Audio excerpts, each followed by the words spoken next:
এই বইয়ের নাম আলকেমিস্ট এজন্য হয়নি যে একজন আলকেমিস্টের দেখা পাবেন। এই গল্পের বইয়ের নাম আলকেমিস্ট হয়েছে এজন্য যে একজন আলকেমিস্ট যে কোনো পদার্থকে সোনায় রূপান্তর করতে পারে।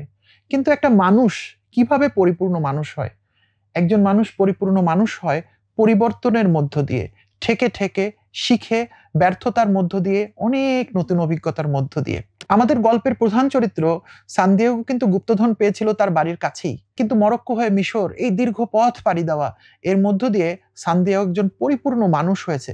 সে অসংখ্য বাধা মোকাবেলা করেছে, মাঝখানে তার টাকা পয়সা সব চলে গেছে, সে মার খেয়েছে, মরার মতো অবস্থা হয়েছে। সে এমন মানুষের দেখা পেয়েছে যেই মানুষ সারা জীবন স্বপ্ন খুঁজেছে, কিন্তু স্বপ্নের কাছে গিয়েও সেই স্বপ্নকে ধারণ করেনি। সে একজন রাজাকে খোঁজ পেয়েছে, যে রাজা বলেছেন তুমি যখন যা নিতে চাও সমস্ত বিশ্ব ব্রহ্মাণ্ড সেটা দেওয়ার জন্য প্রস্তুত হয়ে যায়। এই যে শিক্ষাগুলো, এগুলো না পেলে তো সান্দিয়াগো একজন পরিপূর্ণ সান্দিয়াগো হতেন না। এজন্যই এই বইটির নাম আলকেমিস্ট।